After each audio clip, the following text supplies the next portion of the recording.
Alright, hopefully this works. I already recorded this twice because, well, I'm a baller. And also, what ended up happening is my autofocus kept going crazy. So I fixed that. What up? You'll notice I don't have my fancy microphone. You'll notice that there's huge boxes behind me. I just built my new computer, so here we are. Sorry for the mess.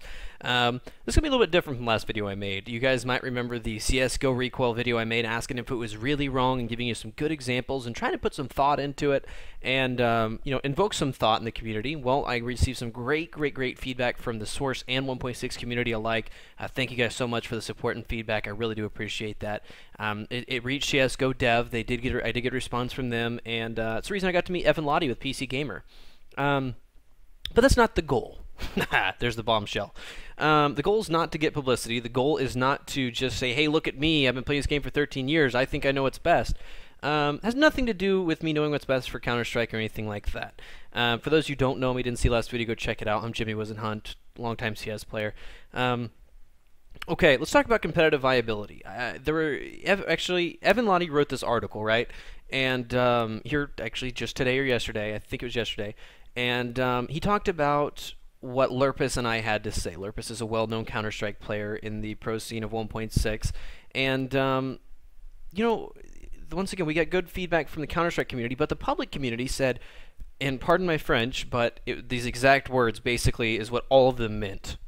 One guy actually said this. Oh, a 1.6 Pro doesn't like a new game design? Does a bear shit in the woods? Really, guys? I mean, come on. We're looking at competitive viability. We're not looking at the fact, oh, this isn't what we're used to. We're not going to be good. We're looking at if it's a viable competitive game. It's just that's it. You don't take a game that's been successful for 13 years, and hopefully you know the reasons why it's been successful 13 years. If you don't, I'll let you know. Just ask. But just let's take an example, okay? So let's say they add iron sights, okay? Well, that's a new variable to the game. Would that help? I don't know. I'd play it. I'd check it out. At least I'd try it, as long as the game was still complex and there's still some elements to the game that made it fun and made it really hard to play. That's what made this game so successful, is how complex it was. The skill cap is absolutely huge. I don't want to see another game, which we keep seeing over and over with Brink, Call of Duty, and things like that, where the skill ceiling is reached within a year. And that's it. It's done.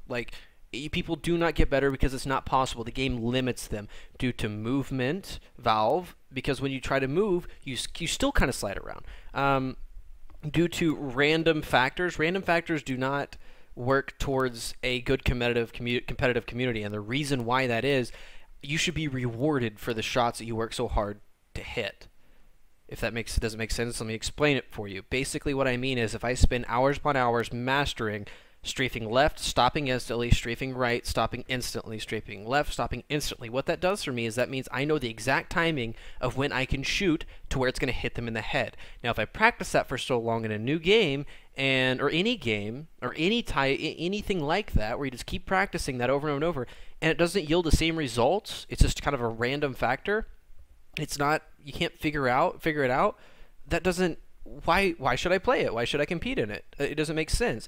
If my hard work and time does not reward me, why should I be playing it? That's the reason this game has been successful for so long, and that's why some people stayed on top, and that's why some people fell. The reason some people fell is they got sloppy, and they were beaten. I want to see elements to the game, whether they're new or they're old, like in Counter-Strike 1.6, to where if I mess up because I strafe too far to the right or too far left, that's that precise, or I spammed at the wrong time, or whatever it is, that I die. Like, I messed it up by a split second and I died. Or they got it right and I died because of it. I was the better player or they were the better player. Not they got that lucky shot or I got that lucky shot. That's why this game's been so successful. My first tournament, 2006, or first big, huge tournament, like worldwide tournament, WSVG, World Series Video Games, 2006, Grapevine, Texas, at the freaking Gaylord Resort, 5-star resort. It was beautiful, most fun I've ever had, really, at a video gaming tournament. And I remember looking at HLTV stats. There were over 100,000 people watching us. 100,000 people watching us play. That was an awesome feeling. This game will not make it that far past the first couple tournaments. If Valve does $1 million tournament, similar to what CGS did, a lot of pros switched games to follow the money when Source came out and got burnt out and quit the game. That's the way it worked. Sure, it worked out later. They came back to 1.6. And we just worked with it. It's the way it was. Let's look at StarCraft Brood War versus StarCraft 2. Sure, StarCraft 2 is dumbed down. You got auto mining. You have unlimited control groups, or yeah, you have unlimited amount of units basically in your control groups. There's rich minerals, things like that. But they added something new. And this is what Valve needs to think about. They added something new. They added new units, new timings, and new upgrades, things like that, that changed the game completely. Like, sure, it was still the same game we knew. The old pros are still good in this game, but they had to relearn some things. They didn't mess anything up. They didn't dumb it down too much. What they did was they added new timings to the game. They added new unit compositions. The metagame is still evolving constantly, weekly. I have trouble in PvP, Protoss versus Protoss, because there's always something new to do. I had a guy come on with Phoenixes the other day. What? So yeah, I mean, that's such a perfect example of what to do. I don't want to see a game that's dumbed down for the weekend warriors. And I'm sorry, weekend warriors and casual gamers. That's awesome. Have your casual mode. Valve plainly made it competitive and casual mode for a reason. Make the competitive mode viably competitive to a point where, you know, we get what we want. We get the movement right. We get all that stuff right for competition. The casual gamers can go play their Scouts knives just like I did growing up. I still did all that stuff. I'm not hating on the public community too much, but make this game competitive. The public gamers did not keep Counter-Strike 1.6 alive. The competitive community did. ESL with IAM, CPL, WSVG, DreamHack, all these huge tournaments were because of Counter-Strike. The first the first real esports LANs for FPS started in Dallas, Texas, with the first LANs that really came out and created a future for esports. And if you want a game to succeed for another 13 years of people still buying copies 13 years later, you have to find something competitively viable. It has to be that way. And right now, it is nowhere near that. I know you guys are trying, but I feel like you're trying to compromise too much. You either need to go casual or competitive. And if you want to do both, then split it up between casual and competitive modes. So, like, let's look at this in a real-life example for those of you going, whisenhunt, why are you mad, bro? Like, you know, I'm about to get trolled like crazy. Okay, fine. Let's look at real-life examples. This is the equivalent, because all these weekend warriors on this article in the comments, it said things like, oh, well, you know, if a pro doesn't like it, then there's a small chance that I might like it. Okay, it sounds like these people got wrecked by good players way too many times, and they just didn't want to get better. They're like, this is too hard, I want to quit. That's the way... You know, they played chess for the first time. It's like, I'm going back to checkers. This is too hard. Too many things to think about. That's what the game is. That's why it's been successful. That's like going to the NFL and trying to run with the pros and then saying like, okay, hold on. We need to change the rule set here. We're limited to 5-yard offensive plays. And they're like, whoa, why? Why do you want to do that? That doesn't make sense. That totally limits us. That's the skill ceiling. You just, why? Why would we make it easier for you when you're not trying to become better? Well, because I'm fat and I can't run more than 5 yards. I can't do the 100 yards. You kidding me? That's what I'm talking about. If you want a casual game, then go play flag football on a 30-yard something. Like, I don't know. Like, go play your own game. Go play horse in basketball. Don't go play on a full court if you can't run with the pros. Sorry. That's what the casual mode is there for. That's why things like this new gun game mode, Arsenal mode, has been implemented. That's awesome.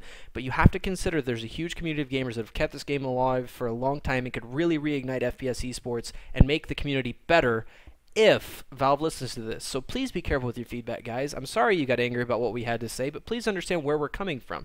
A game developer doesn't take a game like Mario. Now that people... Dude, Mario was so hard when it first came out. Like, Mega Man was too.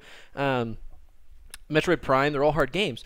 But let's look at Mario. So let's say that was really hard. People figured it out. Now people are speedrunning it. You want to make that same side-scroller game harder. What do? Do you drop a whole bunch more enemies in it just to make it harder so you have to jump over things? Sure. More difficult, not more complex. That doesn't encourage creative thought. That doesn't encourage those, oh my god, WTF moments of Jordan Gilbert, nothing, the best North American player, throwing a flashbang off the top of a roof on Inferno and Banana, and everyone being like, what? I never thought about that.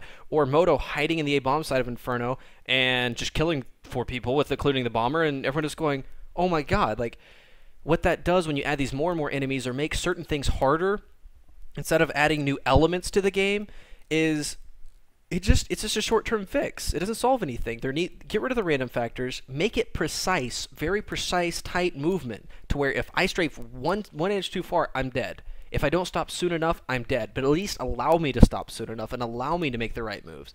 I feel right now it's just not competitively viable, and it won't make it. That's just my opinion of playing FPS games, including Quake, Counter-Strike, Counter-Strike Source, Unreal Tournament, the original, all the way to UT 2004. I played all those games competitively with the exception of Source. So I'm just looking at this from a pretty well-versed point of view.